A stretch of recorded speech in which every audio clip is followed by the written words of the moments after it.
Honestly, I wasn't planning to make another one of these videos, but after the last one I got hundreds of messages, people sharing their own stories, asking questions, telling me things mattered to them that they'd forgotten about, so first thank. Your words meant more than you know. Now I want to talk about something I've been thinking about since my wife Eleanor died. You see, it's about the lies we tell ourselves.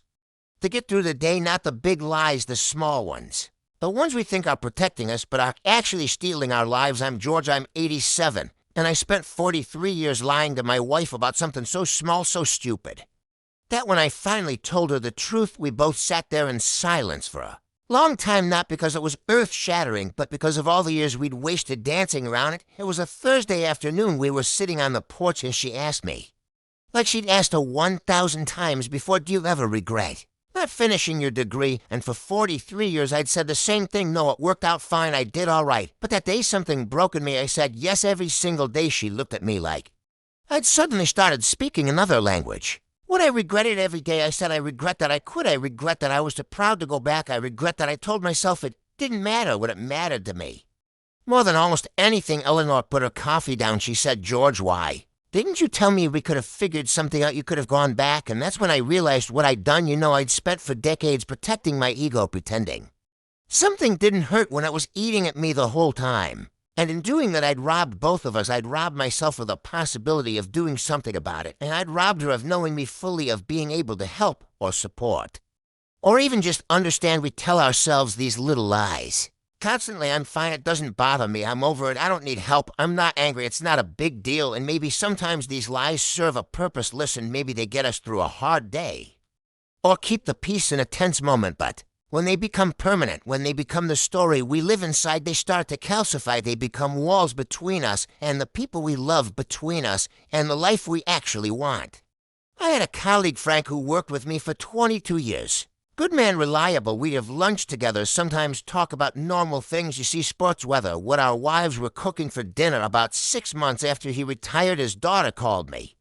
Frank had died heart attack, and she said something that's haunted me since. She said, Dad always talked about you. He said you were the only person at work he felt comfortable around. He wished he'd told you some things, but he never did. I went to the funeral and sitting there listening to people talk about Frank, I realized I never really knew him. Honestly, I knew the surface, the version he let me see. But whatever he'd wanted to tell me, whatever was actually going on beneath the pleasant conversations about baseball and pot roast, I never got to hear it, and now I never would. That's what these little lies cost us. They cost us connection. They cost us the chance to be known, and being known, really known by even one or two people. Well, that's what makes life bearable. Maybe even beautiful. My son David, he's 59, now came to visit last month. We were sitting in my kitchen, and out of nowhere he said, Dad, I need to tell you something I should have said 30 years ago.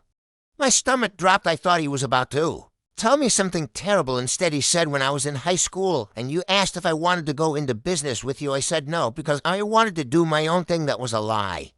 I said no because I was terrified I wasn't good enough, that I'd disappoint you. I just stared at him. David, you could never disappoint me. I know that now, he said, but I didn't then, and I've carried that around my whole life, the idea that I let you down. And not wanting what you wanted, we talked. For 3 hours that day, really talked about fears and regrets and misunderstandings that had sat between us for decades, and when he left, I felt lighter than I had in years. Not because the conversation was easy, but because it was honest. He is. What I've learned, the lies we tell to protect ourselves end up isolating us. We think we're being strong, being independent, not burdening anyone. But what we're actually doing is building a prison where we're completely alone with our pain, our shame, our unfulfilled longings. And the tragedy is most of the time the people around us would help if we just told them the truth. Eleanor and we had a good marriage, better than most.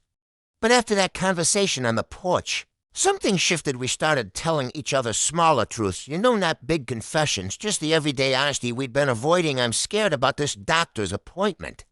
I feel lonely even when you're in the room I'm angry about. What your sister said, things we'd been swallowing for years. It wasn't always comfortable. Sometimes it led to arguments. Sometimes we had to sit with hard feelings, but it was real, and real, even when it's messy, is better than the carefully managed fiction we'd been living in. I see people my age sitting in nursing homes or hospitals, and they're still lying, still pretending they're fine, when they're terrified, still acting like they don't need anything when they desperately Need someone to just sit with them. Pride kills more relationships than betrayal ever did. Pride and the fear of being seen as weak or needy or less than we want to believe we are.